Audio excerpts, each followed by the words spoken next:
Professores, acadêmicos, senhoras e senhores, sejam bem-vindos ao segundo CILES, com o tema Tecnologia e Humanização, uma educação embasada em princípios e práticas humanistas, uma realização da Unigran através dos cursos de licenciaturas.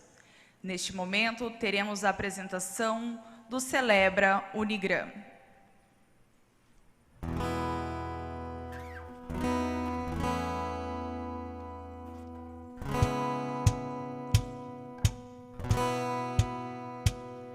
Reza a lenda que as crianças andavam pelas ruas e dormiam com historinhas de ninar.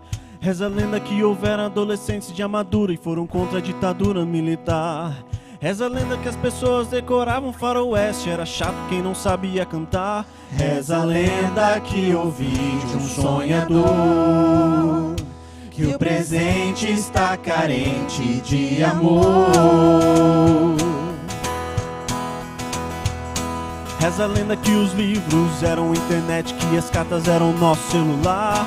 Reza a lenda que os homens já sofriam de pensar, de tirar uma garota pra dançar.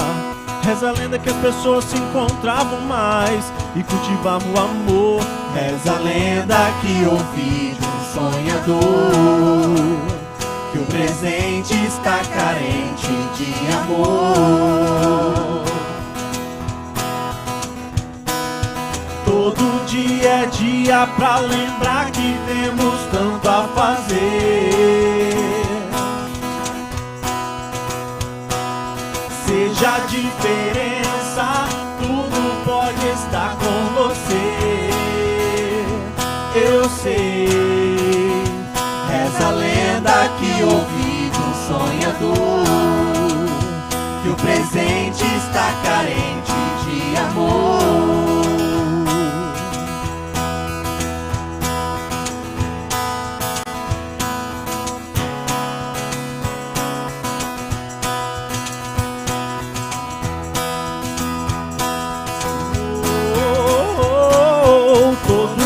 É dia pra lembrar que temos tanto a fazer.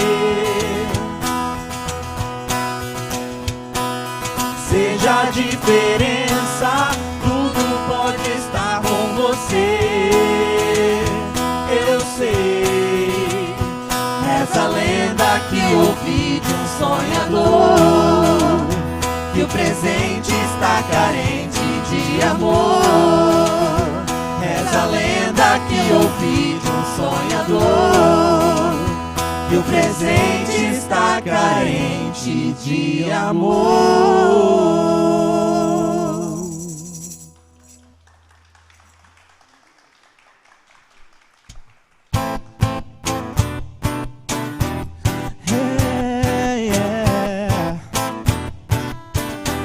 Hoje vamos desejar o bem, sem olhar a quem, acabar com a solidão, no ato de estender a mão.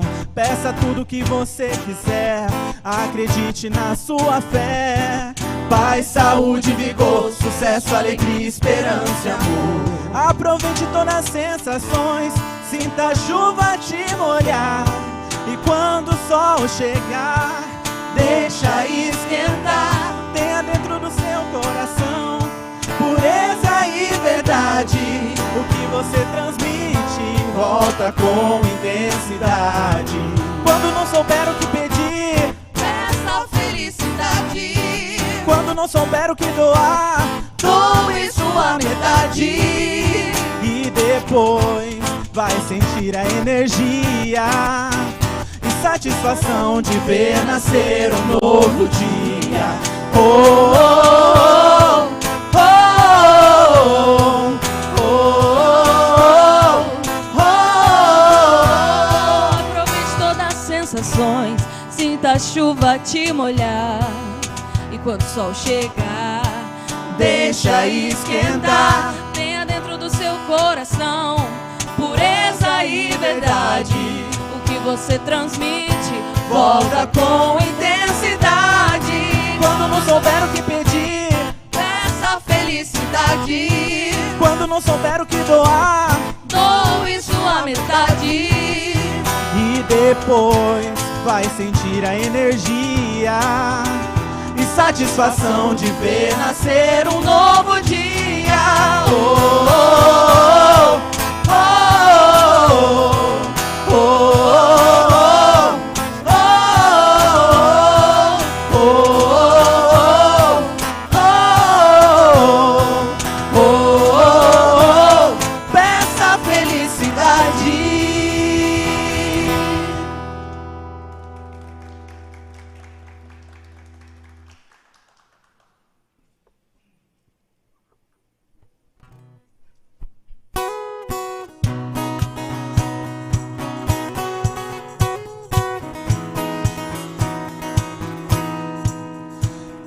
dia amanhecer, abra um sorriso. Hoje o dia amanheceu assim tão lindo, e hoje sou feliz por estar vivo.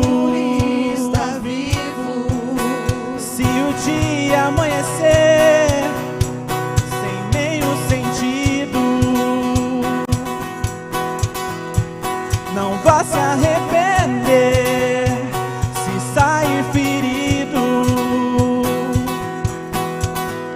E hoje sou feliz por estar vivo. E juntos vamos seguir o mesmo caminho.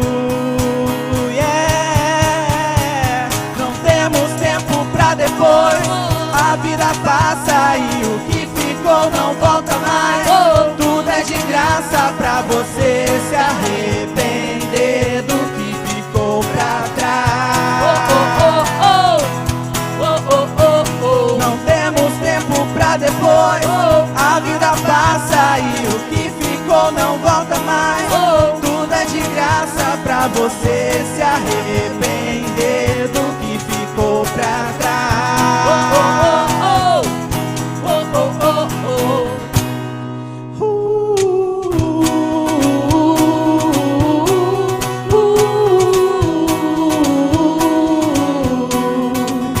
Quando o dia amanhecer, abra um sorriso. Hoje o dia amanheceu assim tão lindo, e hoje sou feliz por estar vivo. E juntos vamos seguir o mesmo caminho. Yeah. Não temos tempo pra depois, a vida passa e o que ficou não volta mais. Tudo é de graça pra você se arrepender do que ficou pra trás. Não temos tempo pra depois, a vida passa e o que ficou não volta mais. Tudo é de graça pra você se arrepender do que ficou pra trás. Não temos tempo, não, não temos tempo, não temos tempo, não, não temos tempo, não temos tempo, não, não temos tempo, não temos tempo, não, não temos tempo, não temos tempo pra depois, a vida passa e o que ficou não volta mais. Essa é a graça de poder se arrepender do que ficou pra trás. Yeah. Não temos tempo pra depois, a vida passa e o que ficou não volta mais. Tudo é de graça pra você se arrepender do que ficou pra trás. O abraço ficou pra depois, abre a janela e deixa a luz do sol te iluminar. Essa é a hora de poder se arrepender do que ficou pra trás. Do que ficou pra trás. Obrigada.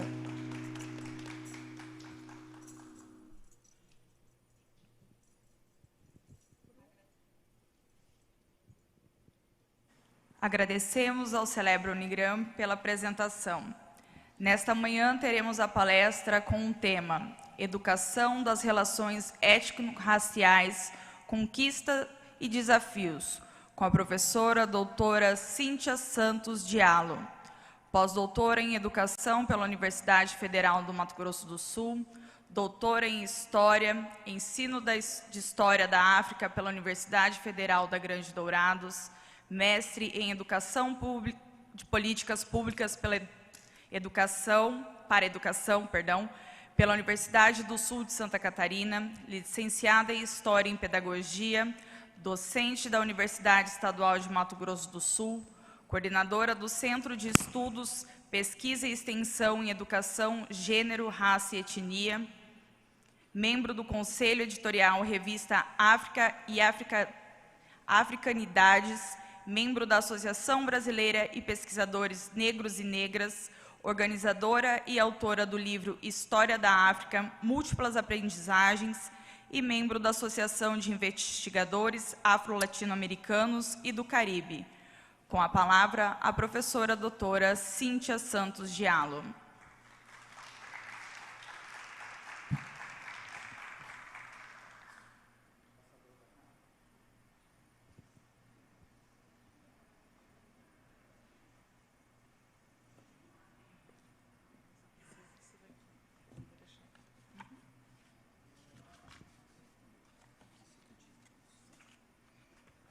Bom dia a todas as pessoas que estão presentes e também as pessoas que estão nos ouvindo online.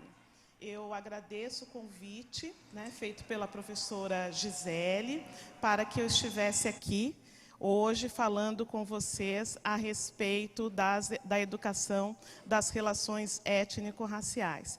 E, em nome dela, agradeço à Unigran pela acolhida. Muito bem.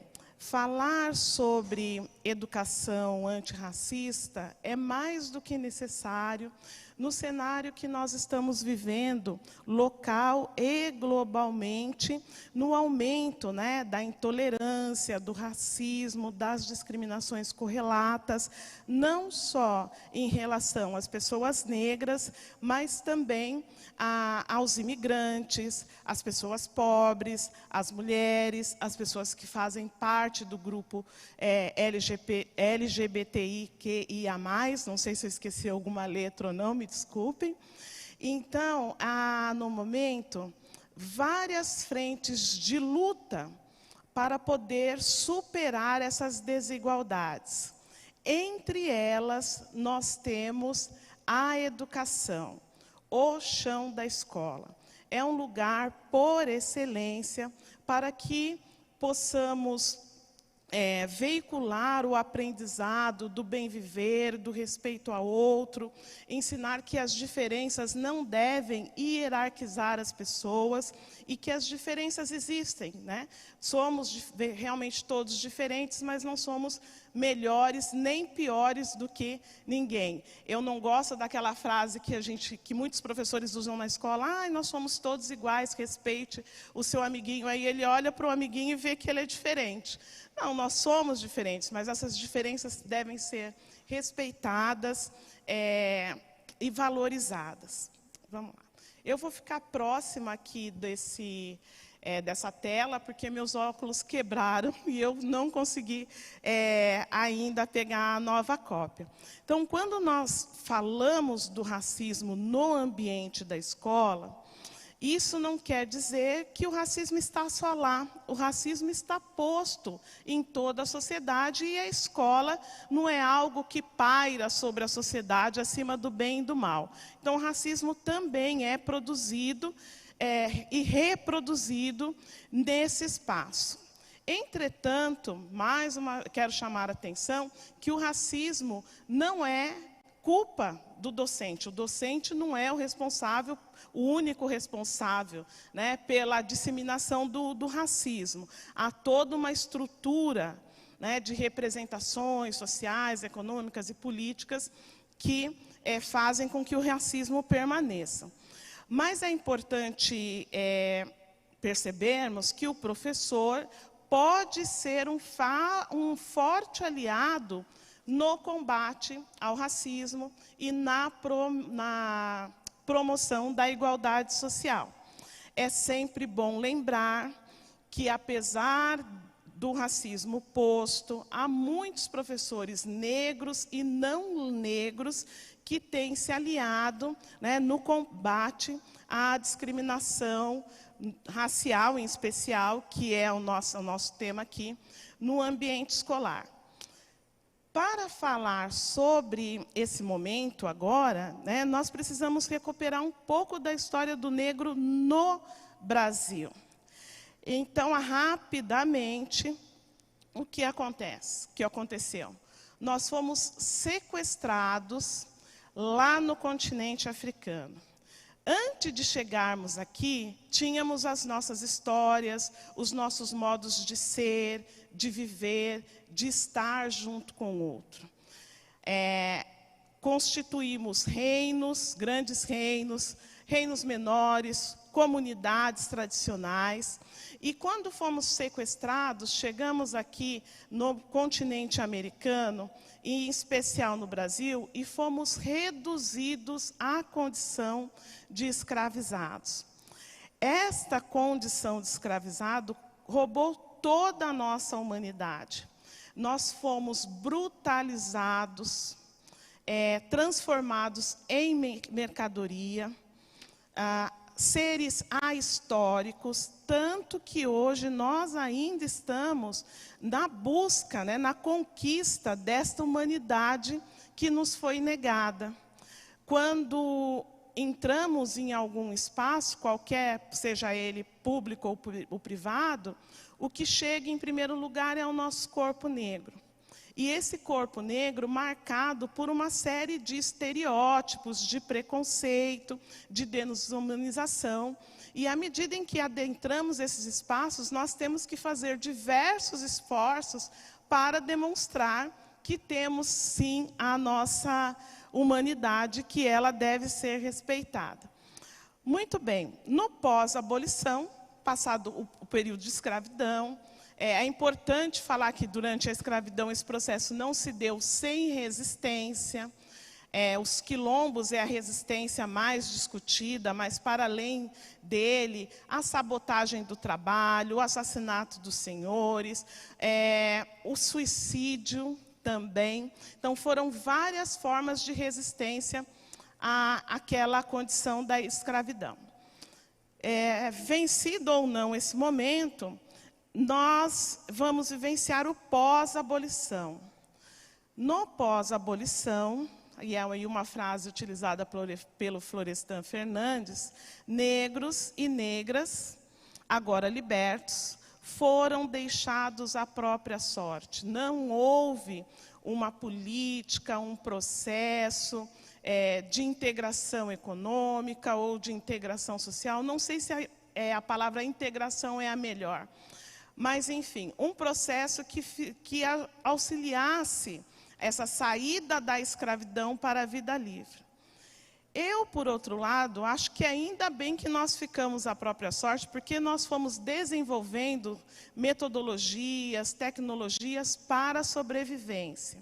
Se tivéssemos ficado sob a tutela do Estado, provavelmente já teríamos sido quase que eliminados, como aconteceu em outros lugares, Argentina, Austrália e por aí vai.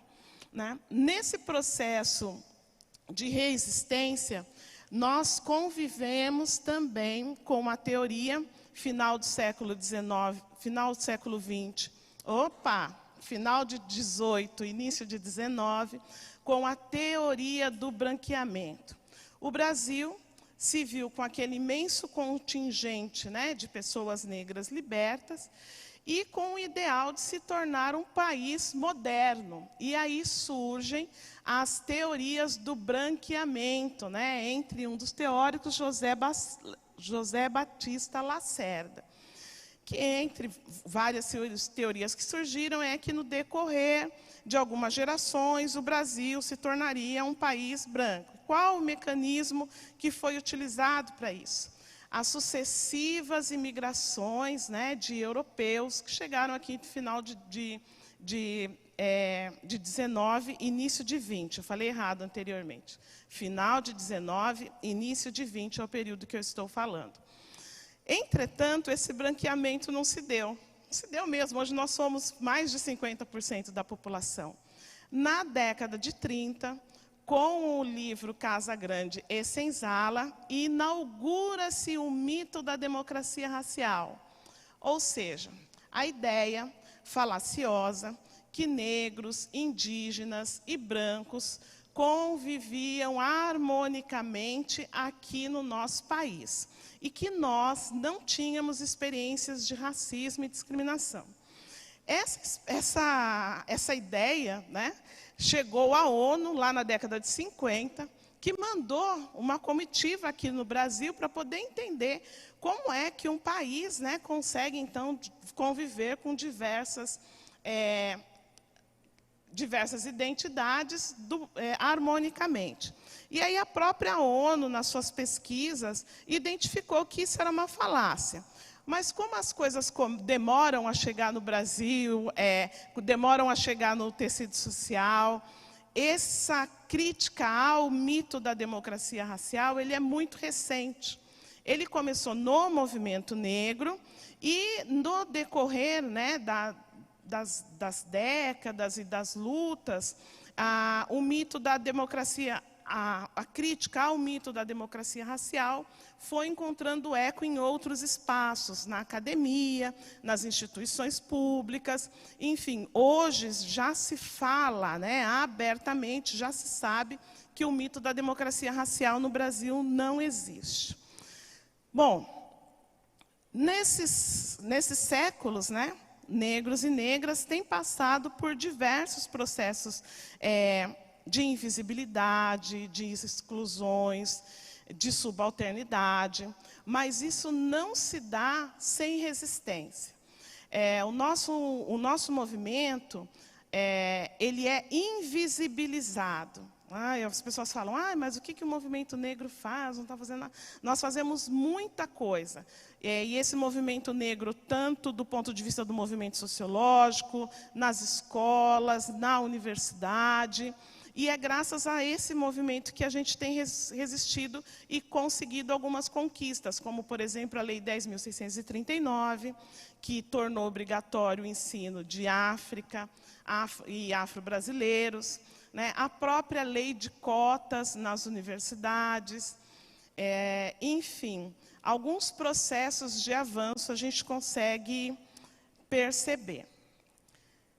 Quando falamos da educação antirracista, é importante conhecer também alguns termos que estão relacionados às relações étnico-raciais no Brasil. E aí, o primeiro, o preconceito, né, que é uma ideia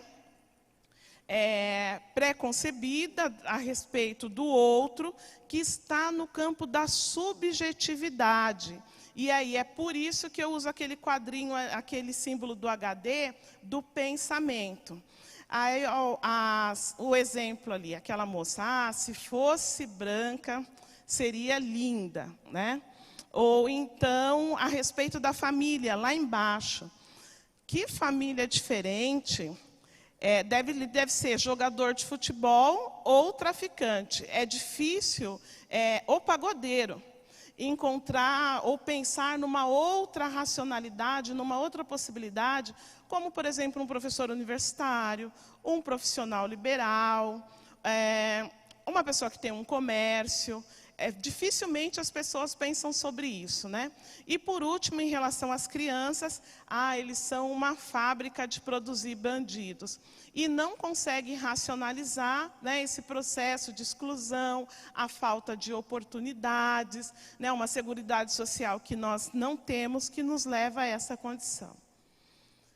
Quando estas ideias pré-concebidas são colocadas em movimento, quando nós cerceamos o acesso de uma pessoa negra, ou de uma mulher negra, de um homem negro, ou outras discriminações correlatas, que a minha fala aqui é racial, ou outras discriminações. Quando nós colocamos aquele pensamento em movimento e impedimos que essa pessoa acesse a um lugar público, que tenha acesso ao trabalho, à saúde, à educação, nós estamos produzindo a discriminação.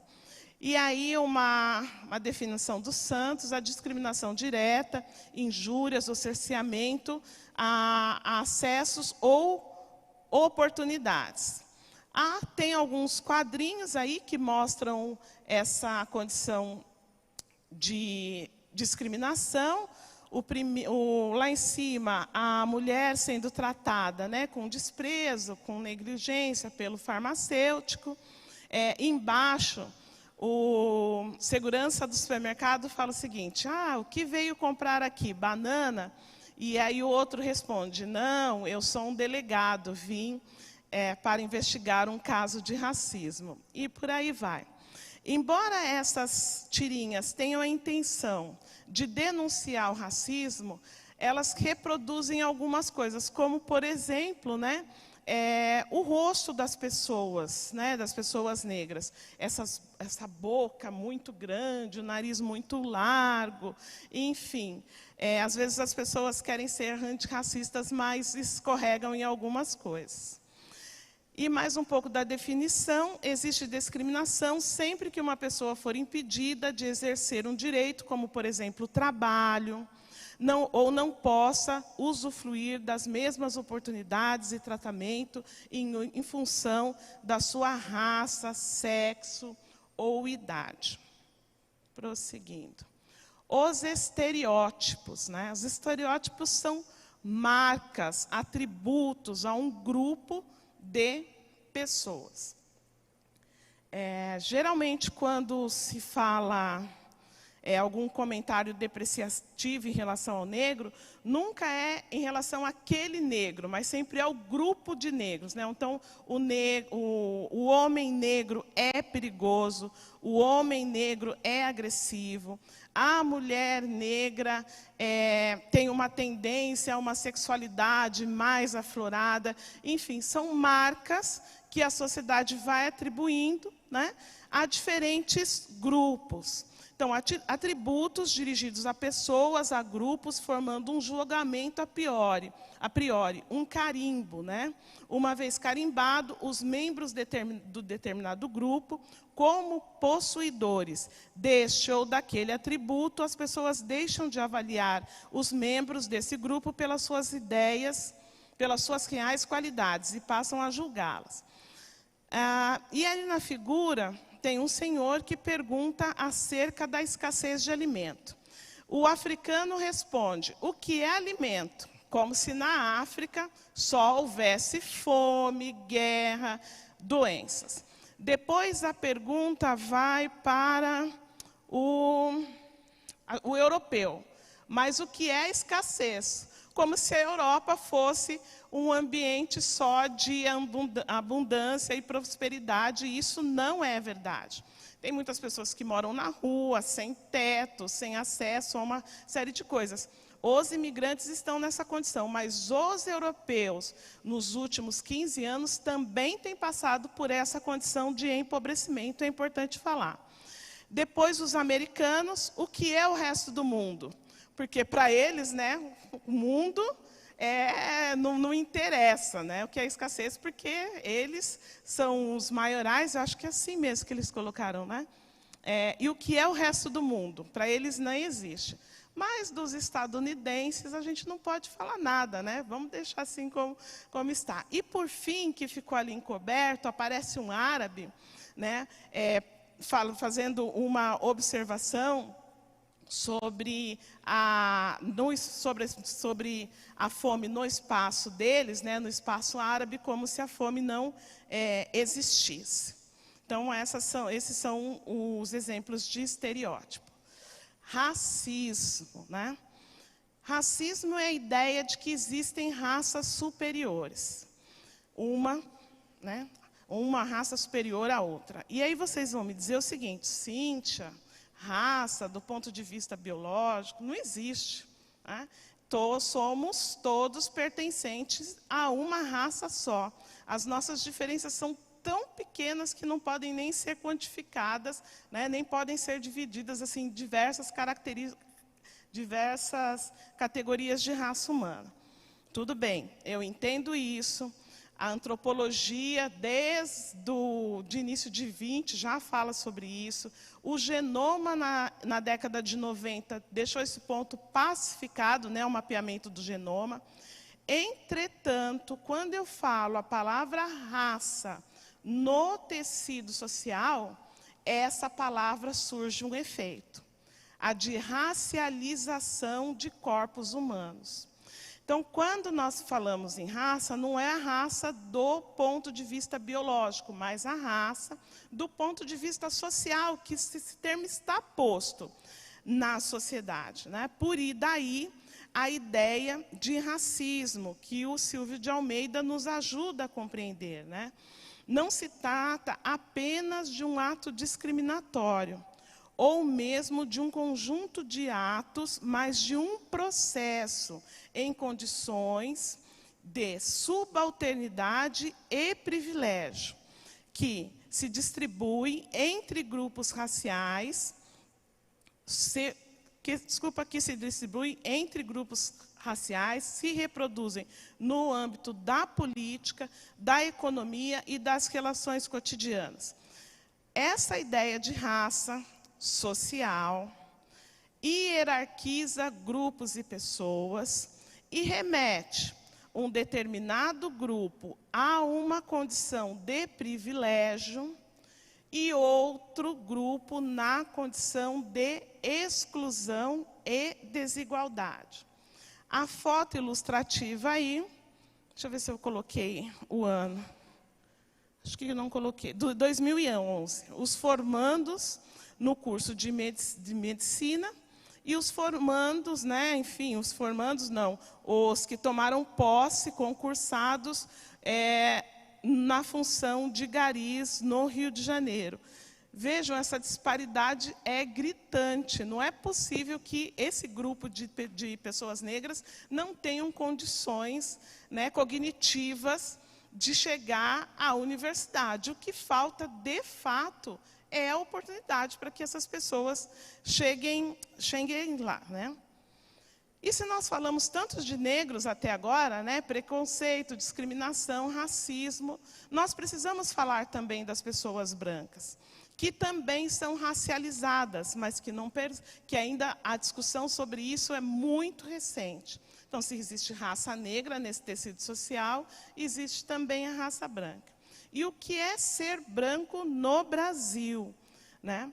É uma função social que implica desempenhar um papel que carrega em si uma certa autoridade, um respeito automático, permitindo o trânsito, eliminando barreiras.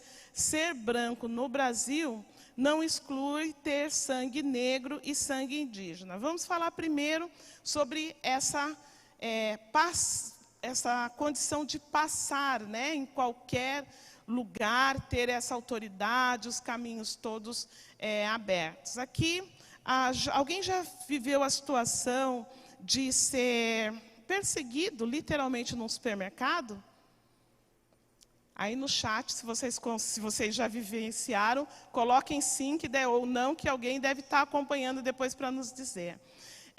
Ao caminhar à noite, num lugar sem muito movimento, alguma pessoa já atravessou a rua com medo de vocês?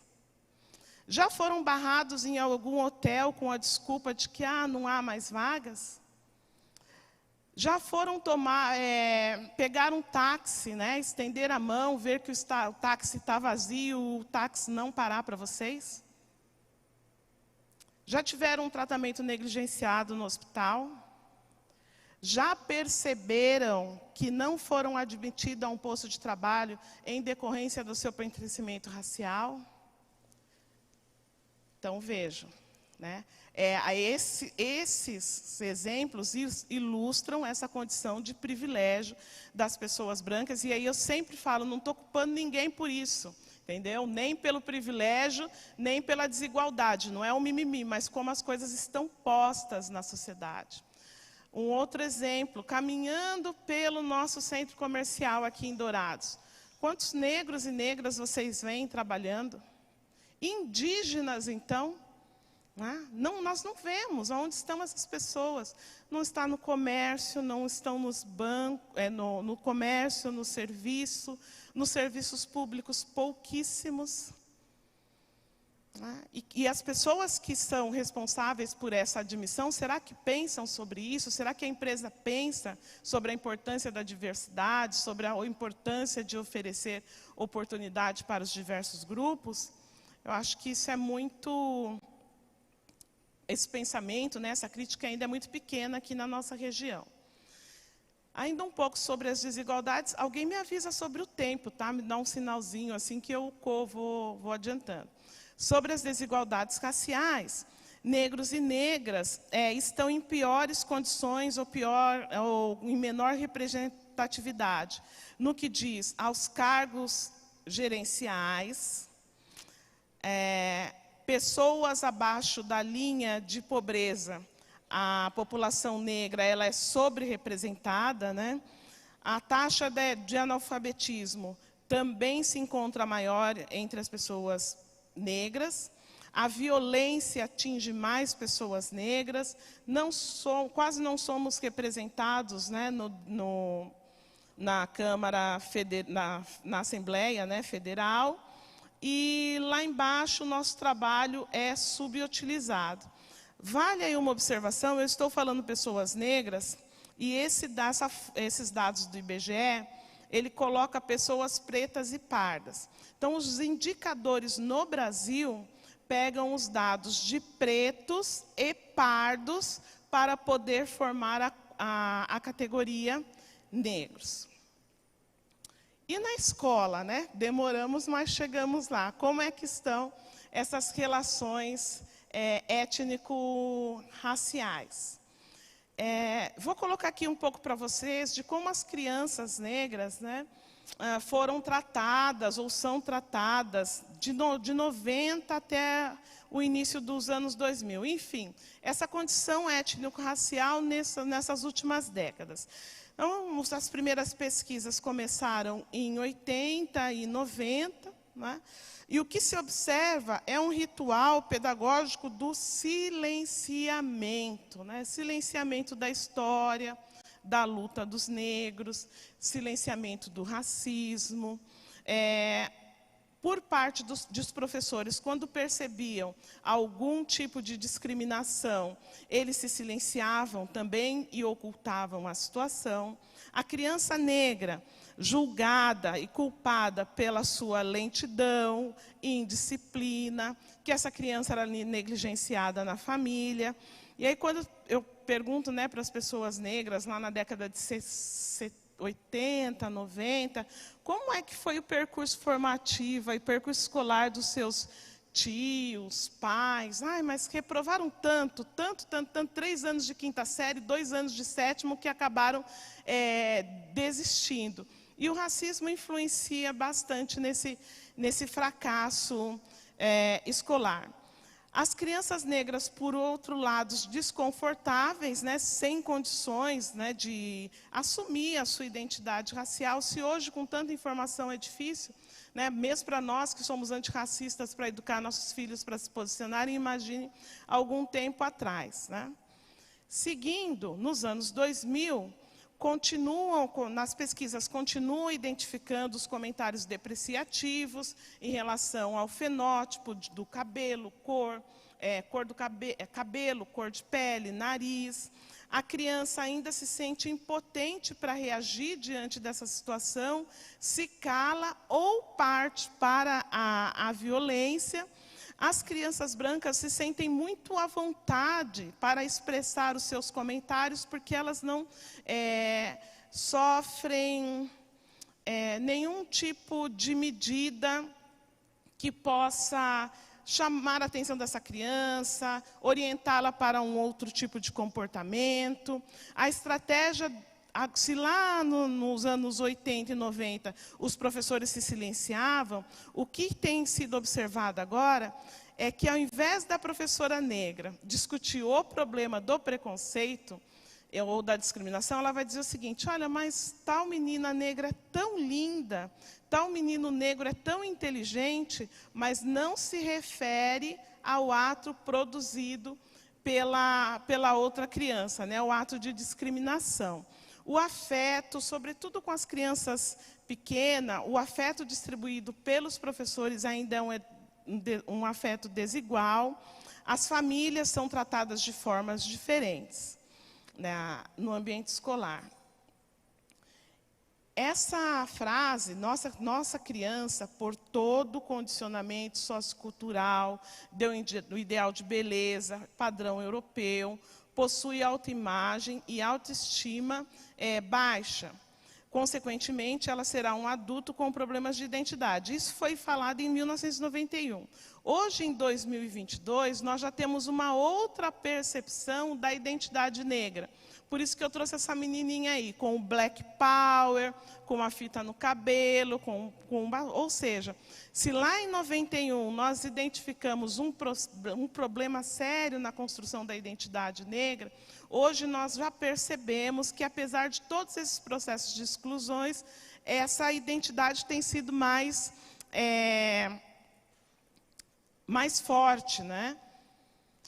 Muito bem. Para superar o que eu falei anteriormente na escola, um caminho, né, que possamos utilizar, é observar a cultura eurocêntrica. O que a cultura eurocêntrica produz? Né, que é a nossa matriz de formação. É só olhar cada um nos seus cursos aí, qual que é o núcleo duro. É uma matriz eurocêntrica ou então estadunidense. Essa matriz ela vai invisibilizar a história de negros, de indígenas, de algumas mulheres. E, por outro lado, vai produzir a folclorização da história dessas pessoas e da cultura dessas pessoas. Então, quando chega agora de 20 de novembro, desfile de roupa africana, trança africana, oficina de turbante, enfim, deixa a história do negro como se fosse algo ligado ao folclore. Né? Essa cultura reforça preconceitos e ideologia e provoca a rejeição da identificação com o grupo racial negro.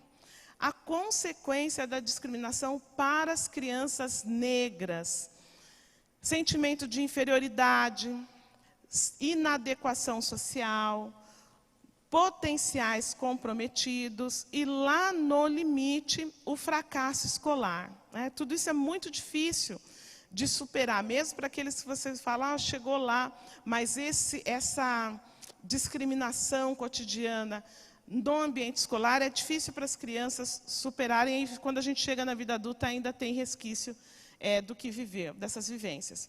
Consequência da discriminação na escola para as crianças não negras. Um sentimento de superioridade que nem sempre é o verdadeiro, mas que, em condições, né, nas condições da nossa sociedade, esse sentimento se aflora. Dificuldade de se relacionar com alunos negros e negras, e lá no futuro vai se tornar um racista. É aquele que não vai fazer um processo seletivo justo, é aquele que vai entrar na polícia e vai reproduzir o racismo, é o médico, é a enfermeira que vai negligenciar esse paciente. Consequência da discriminação para toda a sociedade: a perpetuação de ideologias racistas, a formação de indivíduos racistas e potenciais subaproveitados em decorrência da falta de oportunidade. Para fazer frente a tudo isso, no chão da escola, nós temos a Lei 10.639, de 2003, que foi uma lei implementada graças a muito tensionamento do movimento negro. A primeira vez que se fala sobre a possibilidade de ensinar essa história na rede escolar é lá na década de 30, com o Teatro Experimental do Negro, e de lá para cá, e aí daria um outro momento de fala, muitas lutas foram empreendidas para que essa lei fosse promulgada. E mais tarde, em 2008, passa a ser obrigatório também a história indígena. Então, o objetivo dessas leis são preencher lacunas e vazios deixados por uma história eurocêntrica, dar visibilidade à luta e resistência dos africanos e afro-brasileiros, eliminar preconceitos, mostrar o protagonismo africano, a produção do conhecimento, disseminar valores de promoção da igualdade racial, identidade, orgulho e respeito também às diferenças. A educação antirracista prevê alguns mecanismos, como, por exemplo, a questão racial. Ela deve ser um conteúdo multidisciplinar do ano letivo, então não é para tratar só em história, ou só em literatura, ou só em educação ou em artes, né?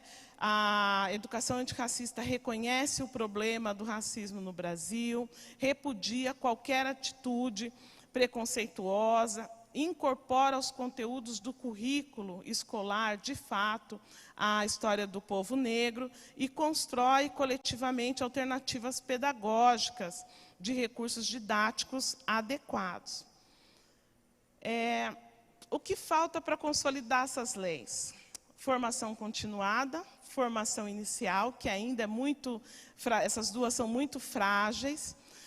Embora tenhamos vivido um período, né, de efervescência das produções, sobretudo as financiadas pelo MEC, essas produções, esses materiais didáticos precisam ser melhor distribuídos, os que já existem, treinamento para que essas pessoas possam trabalhar com esse material, e mais também produções. E sensibilização dos professores e das professoras para a importância da educação étnico-racial. Preconceito todos nós temos. À medida em que nós somos inseridos na sociedade, nós vamos pegando essas coisas aí que não servem, mas, enfim, elas colam em nós. Só que nós, como professores, precisamos ter um posicionamento, né, antirracista, antimachista e muitos antes que existem por aí, e procurar produzir um espaço de educação mais igualitário. Eu brinco com as minhas alunas e alunos lá na universidade e falo, quando eu saio de casa, eu deixo os preconceitos todos lá em casa. Jogo inseticida neles e fica igual a barata que não morre, eles ficam por ali, eles não morreram ainda, mas estão um pouco atordoados, então eu fecho a porta, saio de casa e vou fazer as minhas coisas. E isso é muito, muito importante para nós, professores. Sabermos que somos, infelizmente, preconceituosos, porque vamos nos formando dentro dessa sociedade, mas que, a partir dessa consciência, nós podemos evitar, né, muitas reproduções. Ui, não está passando. Mais força. Os caminhos que nós já percorremos. Nós temos como material didático aí o kit A Cor da Cultura, a coletânea de introdução de história e cultura afro-brasileira. Temos também algumas disciplinas que já trabalham essa temática, oficinas, iniciativas como esta que vocês estão promovendo, né, esse espaço de discussão. Enfim, alguns caminhos nós já percorremos.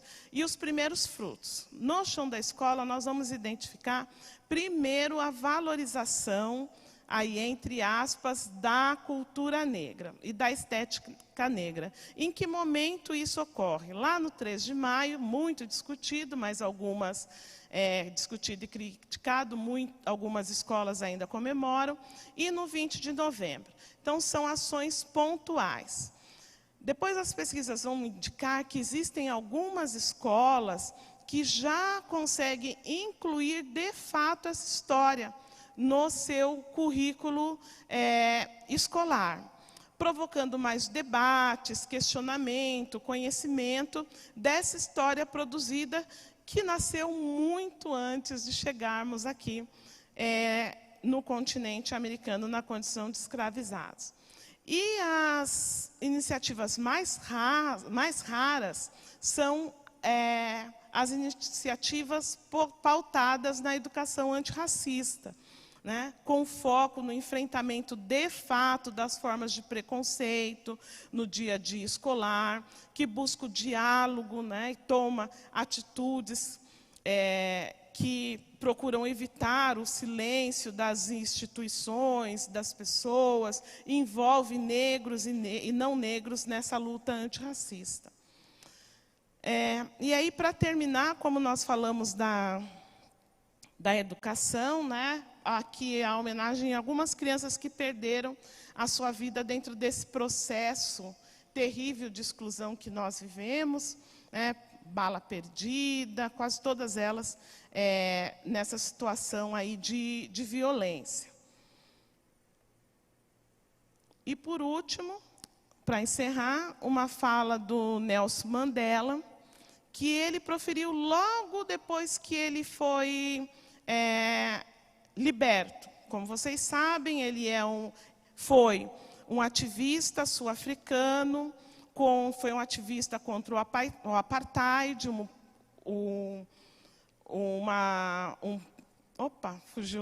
um processo político, uma organização política de separação da sociedade. Ele ficou 27 anos preso em decorrência desse posicionamento dele contra o apartheid. Logo que ele saiu, ele falou: ninguém nasce odiando outra pessoa pela cor da pele, origem ou religião. Isso é fato. Nós aprendemos essas coisas à medida em que vamos nos constituindo humanos. Para odiar, as pessoas precisam aprender que podem... para odiar, as pessoas precisam aprender. E se podem aprender a odiar, podem ser ensinadas a amar. Amar, eu acho que é muito, porque o Mandela estava muito emocionado quando ele saiu da prisão. Mas nós podemos ensinar as pessoas a respeitar as outras, a reconhecer e valorizar a diferença, a promover a educação, a promover a igualdade racial, combater o racismo, o machismo, a xenofobia e tantas outras discriminações correlatas. Muito obrigada por me ouvir. E se houver perguntas e se houver tempo, também estou à disposição de vocês.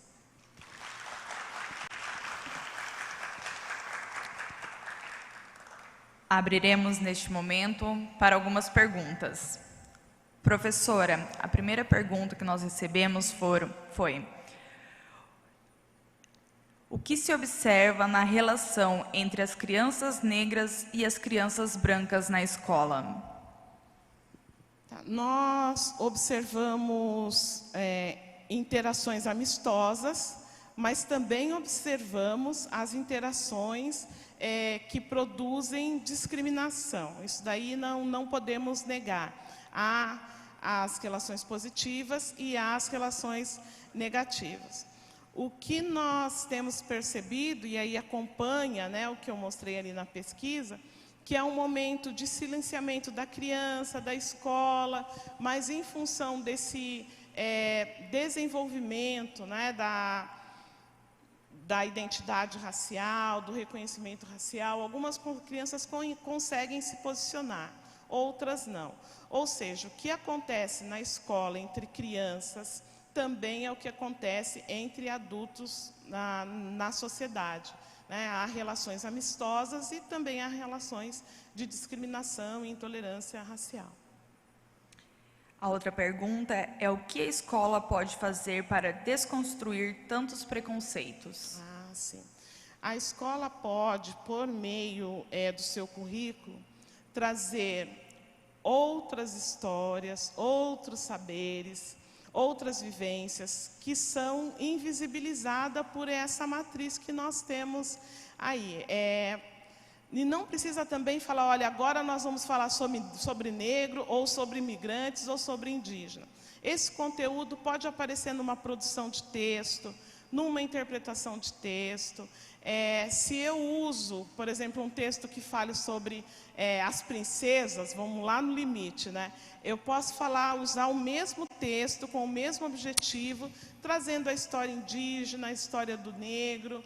Enfim, não é tão difícil trabalhar essas questões na escola. O que talvez seja necessário, que falta na formação inicial, e também aí a gente tem que ter um suporte da formação continuada, são mais oficinas, mais a publicização dos materiais didáticos, e, enfim, uma política direcionada, né, para essa educação antirracista. Em colégios elitistas, como trabalhar a discriminação, visto que temos pouca representatividade das supostas minorias? Tá. Nós precisamos, que eu coloquei ali, da sensibilizar professores e professoras. A política nós já temos, a obrigatoriedade. Agora, quem vai fazer a obrigatoriedade do ensino dessa temática? Quem vai colocar isso em movimento são os coordenadores, são os professores. Então, nós precisamos também de um posicionamento político antirracista para isso, né? E como é que nós conseguimos? Temos que ter pessoas nesses espaços sensíveis para essa temática. Porque não vamos discutir racismo num lugar porque existem negros, não é isso. Ou então a questão da homofobia num lugar porque existem a população LGBTIQIA+. Nós temos que discutir essas questões em todos os espaços da sociedade. Outra pergunta: como se forma o preconceito, ou seja, como nós, futuros educadores, podemos intervir nisto? Tá, eu acho que um pouco do que eu falei responde o que o preconceito ele vai sendo internalizado a partir das nossas relações sociais, não é por outro meio. O homem se faz homem, a mulher se faz mulher à medida, ou seja, nós nos fazemos humano à medida em que nós interagimos com outros humanos. As nossas interações sociais, elas são pautadas no racismo, mas também são pautadas no antirracismo. É pautado na discriminação, mas também na luta contra a discriminação. Como se forma o preconceito à medida em que somos inseridos aqui.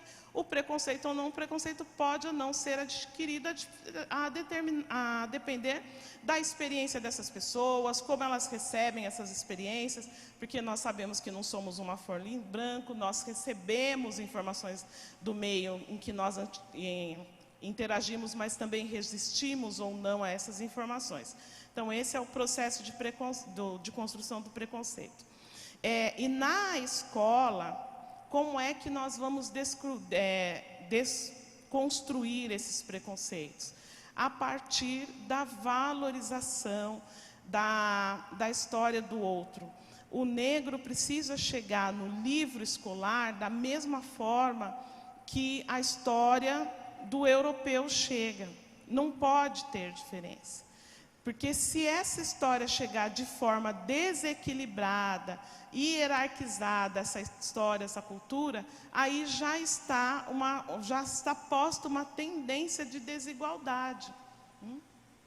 E é só importante falar que nós professores não vamos fazer isso sozinhos, né?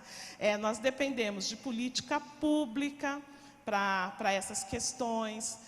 Nós precisamos também da iniciativa das instituições privadas, nós precisamos de material didático, nós precisamos de formação de professores. Então, são vários aspectos que vão culminar lá numa educação antirracista.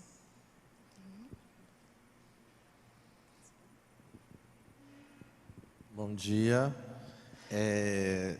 Quero fazer só um comentário só. Acho que quando a gente fala de preconceito, de racismo, todo mundo está acostumado de ouvir aquele racismo, você é um macaco, você não presta para fazer tal coisa, né? Aconteceu um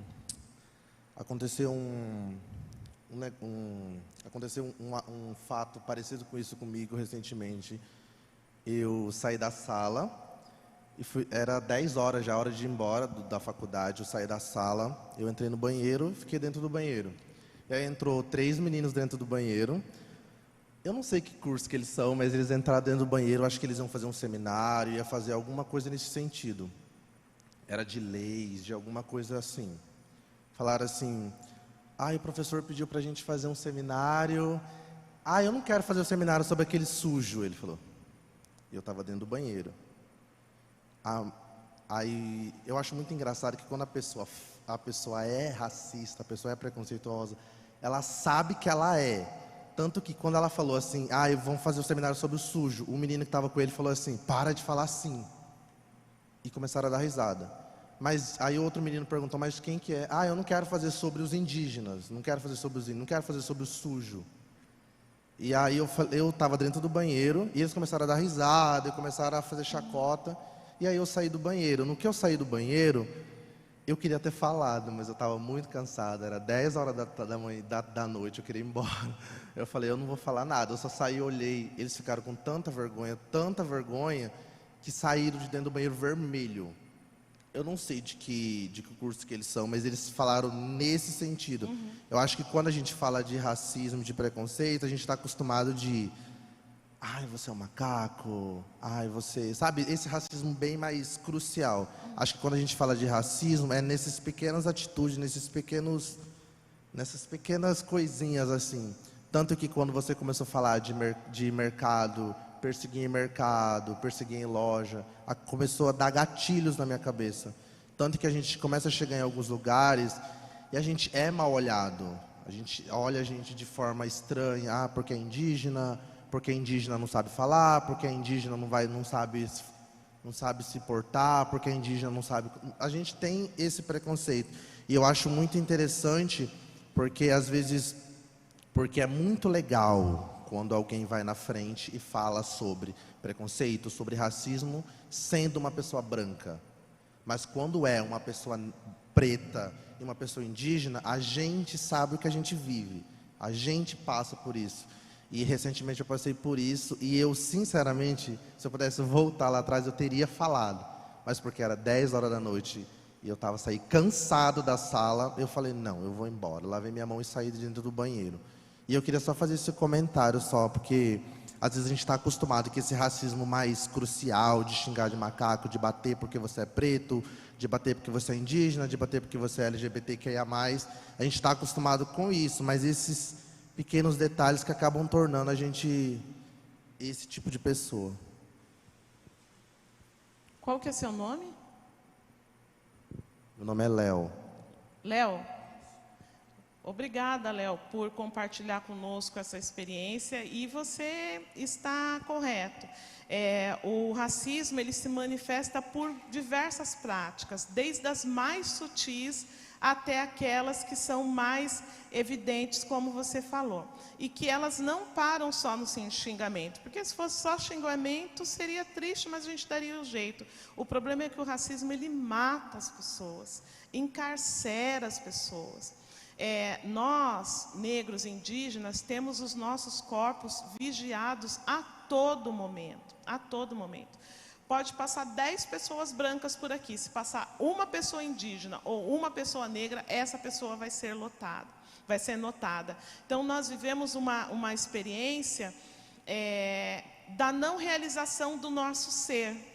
Nós não vivemos a realização plena de ser e estar no mundo, porque nós somos cerceados a todo momento, e aqueles que têm a percepção dessa condição, está sempre em alerta. Eu estou tentando lembrar o nome do pesquisador, do ativista estadunidense, mas eu não estou conseguindo lembrar, que ele diz o seguinte, um afro-estadunidense, ser negro e ter consciência dessa condição numa sociedade racista é estar sempre com raiva, porque você percebe, o seu radar está sempre ligado, você percebe as situações. Às vezes a gente fala, se posiciona, e às vezes não se posiciona, porque não dá para limitar sempre. E esse processo de exclusão e de luta antirracista nos provoca também, em certa medida, um adoecimento, porque a gente fica cansado, a gente está sempre no enfrentamento, é uma situação também psicossocial difícil de enfrentar. Quando eu estava no colégio também, eu lembro que eu estava na 6ª série, eu lembro como se fosse hoje isso. A minha mãe tinha me dado a minha mãe, ela sempre falou para mim ler muito, que fala sobre o racismo, que fala sobre o preconceito, de como combater, né? E ela me deu eu lembro que ela me deu um livro pequeno assim, acho que de uns 15, 20 páginas, que falava sobre isso, de preconceitos, de racismo. Eu estava com preguiça de ler. Eu falei, eu vou ler. Li tudo em uma semana, eu lembro. E aí eu estava dentro da sala de aula e a menina, eu lembro até hoje o nome dela, que ela chegou e falou assim, eu não lembro que comentário que ela fez na sala, mas ela falou assim, para de encostar em mim, seu sujo, ela falou para mim. Na hora que ela falou isso, eu saí da sala e fui dentro da coordenação e falei, é o seguinte, aconteceu isso, aquilo dentro da minha sala, a menina me chamou de sujo. Se ela me chamou de sujo porque eu realmente estou sujo, a gente pode resolver aqui. Mas se ela me chamou de eu sujo porque eu sou indígena ou por causa da minha cor, a gente pode resolver lá fora se a coordenação da escola não fazer nada. A coordenadora ficou assim, meu Deus, o que está acontecendo? Eu chamei uma menina, ela falou, não é isso que eu quis dizer, e não sei o que ela mais e tal. E aí a escola tomou a medida de dar 3 dias de suspensão para essa menina. E depois disso, ela nunca mais veio conversar comigo. E a partir desse dia eu falei, não, eu vou ter que começar a ler mais, a pesquisar mais, a ler sobre, porque não adianta a gente pegar e falar assim, eu não sei de muita informação, eu não sei aonde está escrito isso, sendo que a gente anda 24 horas com uma tecnologia na nossa mão que chama telefone. Tem internet, tem Google, que a gente pode colocar lá e pesquisar sobre a determinada lei e determinado que foi imposto sobre o racismo. Tá certo. Algumas pessoas têm a oportunidade de ter essa formação desde pequeno, como eu também tive, sempre fui muito preparada pelos meus pais para enfrentar situações de racismo, mas outras não têm. Você citou agora, olha, nós temos a internet. Quem tem internet é um público privilegiado, a maioria das pessoas no nosso país, e dentro dessa condição de exclusão a qual eu me referi aqui, não tem acesso. Então, a formação da identidade racial dessas pessoas também é um processo que precisa ser trabalhado, não é algo simples, né? Se reconhecer negro e se reconhecer indígena na nossa sociedade. Professora, eu gostaria de fazer uma pergunta. Você acabou de falar que você teve a educação dos seus pais que te ensinaram a se posicionar, né? Enquanto mulher, enquanto negra, né? E chegar à sua vida adulta e conseguir se defender. Agora, a pergunta seria ao contrário. Como pais de crianças que não são negras faz essa construção para que ele não enxergue o outro de forma diferente? Você acredita que existe, a partir... Porque, assim, a gente acredita que é a partir daí que começa a enxergar o outro igual. Mas isso realmente acontece? Eu não sei se acontece em todas as famílias, ou não sei quantificar assim, quantas famílias fazem isso, porque eu não tenho dados de pesquisa, né?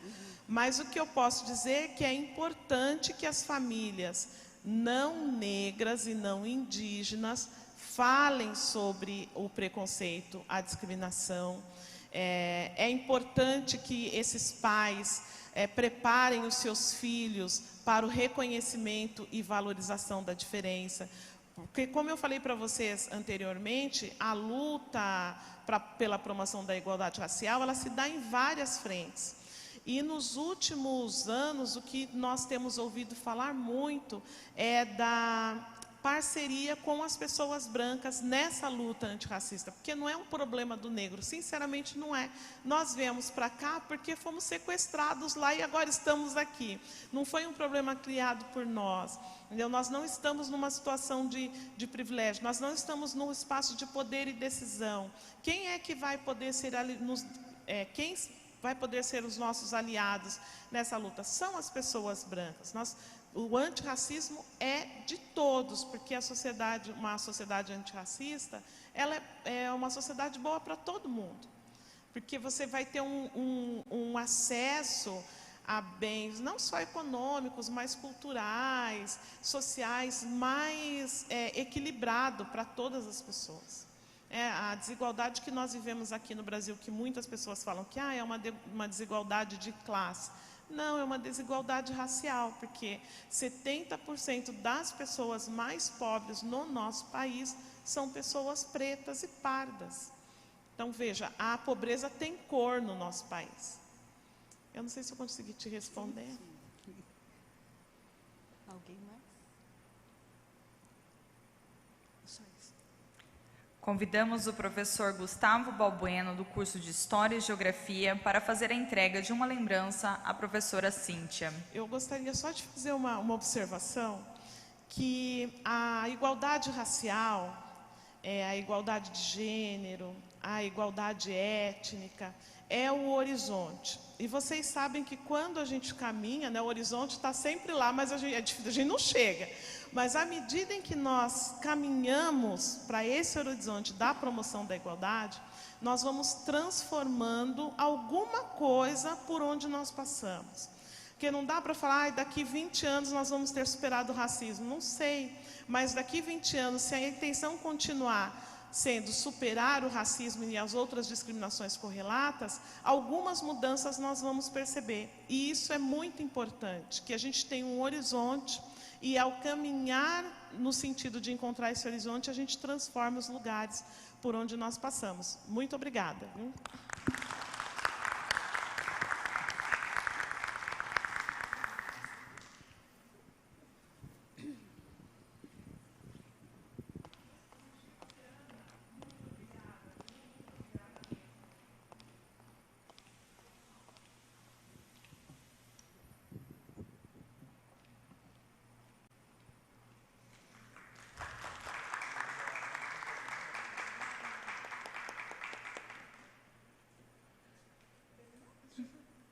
Agradecemos a presença da professora Cíntia e de todos que estão online e presencial.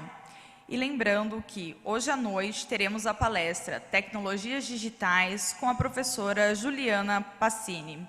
Tenham todos um bom dia.